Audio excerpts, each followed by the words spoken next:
नमस्कार, मैं रविश कुमार। इस वक्त जब मैं रिकॉर्ड कर रहा हूं 9:49 हो रहे हैं मेरी घड़ी में, उत्तर प्रदेश से कुछ अलग खबरें आ रही हैं। एग्जिट पोल ने जिस तरह से बताया था उससे कहीं ज़्यादा अलग खबर आ रही है।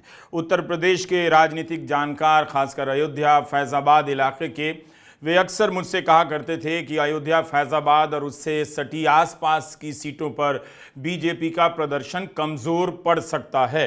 और आज जो जिस तरह के रुझान इस वक्त तक आए हैं वो उसी दिशा में जाते हुए नजर आ रहे हैं। तो सबसे बड़ा सवाल है कि 2024 के चुनाव में उत्तर प्रदेश का क्या होगा। लेकिन उससे भी साथ साथ एक बड़ा सवाल यह चल रहा है कि जो बाजार कल इतना इतरा रहा था, आज इतना घबरा क्यों रहा है। सेंसेक्स और निफ्टी घुलटनियां मारने लगे हैं।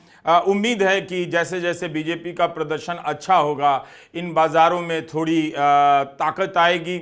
ऐसा लग रहा है कि ये बाज़ार में जो पूंजी लगाई गई है उस पूंजी का इरादा, वो पैसा कहीं ज़्यादा राजनीतिक नज़र आ रहा है। मगर हम उत्तर प्रदेश पर लौट कर आ रहे हैं। 80 सीटें हैं, 80 सीट कम नहीं होती है। भारतीय जनता पार्टी की अब तक की जो भी जीत रही है 2014, 2019 में, उत्तर प्रदेश का बहुत बड़ा रोल रहा है। क्या इस बार वैसा रोल नहीं रहेगा? तमाम तरह के जोड़ तोड़ से या फिर अपने दम पर नरेंद्र मोदी बहुमत बना लेते हैं, और अगर ये रुझान बना रहता है इस तरह से जो अभी तक 9:45 तक रहा है, देखने को मिल रहा है, तो क्या उस जीत में यूपी अब बीजेपी को के लिए सितारा नहीं रह जाएगा? ये देखना पड़ेगा कि समाजवादी पार्टी 40 से अधिक सीटों पर बढ़त बनाए हुए नजर आ रही थी।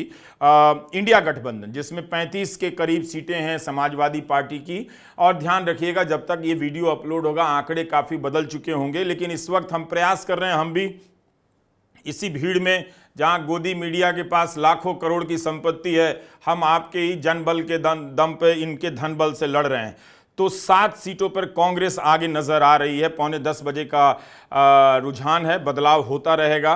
फैज़ाबाद की सीट से भी बीजेपी के लिए इस वक्त अच्छी खबर नहीं आ रही है, लेकिन आसपास की सीटें भी सीटों पर समाजवादी पार्टी अच्छा प्रदर्शन करती हुई नजर आ रही है। सहारनपुर से इमरान मसूद के जीतने की बात पहले से ही कही जा रही थी, वे आगे चलते हुए दिख रहे हैं। मैनपुरी से डिंपल यादव हैं, गाजीपुर से अफजाल अंसारी, नगीना से चंद्रशेखर रावण जो अकेले अपने दम पर लड़ रहे थे वो आगे नजर आ रहे हैं।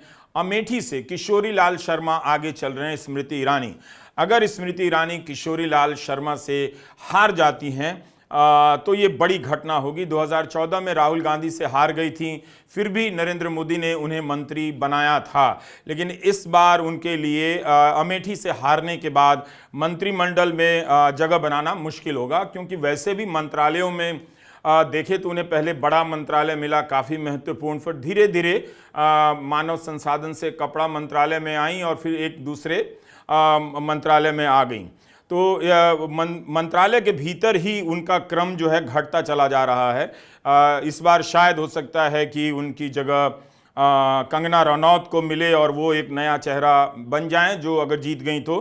रायबरेली से राहुल गांधी भी आगे चलते हुए बताए गए। धर्मेंद्र यादव आजमगढ़ से आगे हैं। कैराना से सपा की इकरा हसन आगे चल रही हैं। तो क्या इस बार ये हो सकता है कि बीजेपी कहीं और से जीते, भरपाई कर ले, मगर बीजेपी उत्तर प्रदेश में ना जीते, जहां राम मंदिर को लेकर बीजेपी ने इतना निवेश किया, घर घर झंडा फहराया, प्रसाद बांटा, लोगों को पहुंचाया गया मंदिर से, और इसका क्या असर नहीं हो रहा है। अगर ये असर नहीं हो रहा है तो ये बड़ी घटना है, बड़ी खबर है इस चुनाव की, कि उत्तर प्रदेश की जनता राम मंदिर, वो ज़रूर उनकी आस्था है, ये नहीं समझना चाहिए कि राम मंदिर के वोट पर नाम पर वो वोट नहीं दे रही है तो उसकी आस्था नहीं, उसकी आस्था है, मगर वो अपने विवेक का इस्तेमाल कर रही है, वो धर्म की आंधी में नहीं है। ये इस वक्त के रुझान से हैं। पर अगर राम मंदिर का इतना बड़ा प्रभाव होता तो बीजेपी शुरू से ही 80 सीटों पर उसका सितारा बुलंद नज़र आता। तो इस तरह से अगर नरेंद्र मोदी सरकार बनाते हैं, तमाम एग्जिट पोल में उनके ही बनाने की संभावना ज़्यादा बताई जा रही है। हालांकि इस वक्त तक इंडिया गठबंधन भी कमज़ोर नज़र नहीं आ रहा है, सरकार बनाने की स्थिति में तो नहीं नज़र आ रहा है, पर यह अच्छी बात है कि विपक्ष मजबूत हो, उसकी आवाज़ हो। अगर विपक्ष मजबूत होगा तो जनता हमेशा मजबूत रहेगी, अगर विपक्ष के पास शक्ति होगी तो जनता के पास शक्ति होगी।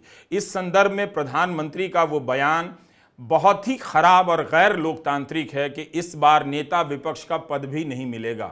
उन्हें यह कहना चाहिए कि संख्या कोई भी हो, हम बिना नेता विपक्ष के हम काम नहीं करेंगे लोकतंत्र में। हम तीसरी बार अगर जीतने जा रहे हैं तो नेता विपक्ष होना चाहिए। पर बड़ी खबर यह है कि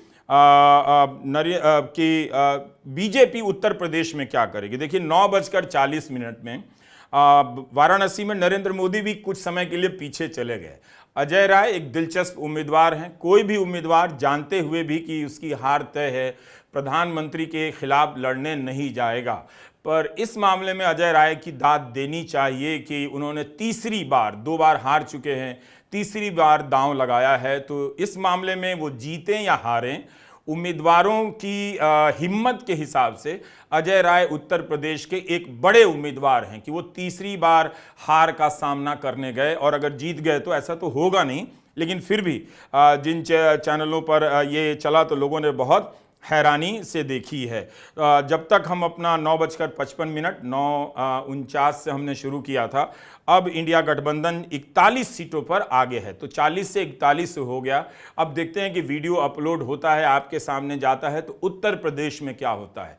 क्या उत्तर प्रदेश में नरेंद्र मोदी ने जितना निवेश किया राम मंदिर के पूरा जनवरी का महीना जिसमें आप तमाम मुद्दों को डिस्कस कर सकते थे, केवल मंदिर का प्रसारण किया गया, तो क्या मंदिर का डिविडेंड मिल रहा है। शेयर बाजार में कल जिन्होंने पैसा लगाया होगा, कितना बना लिया और कितनों के डूब गए, ये तो अलग कहानी सामने आएगी। मगर उत्तर प्रदेश की कहानी 2024 की में एक बड़ी कहानी लिखती नजर आ रही है। नमस्कार, मैं रविश कुमार।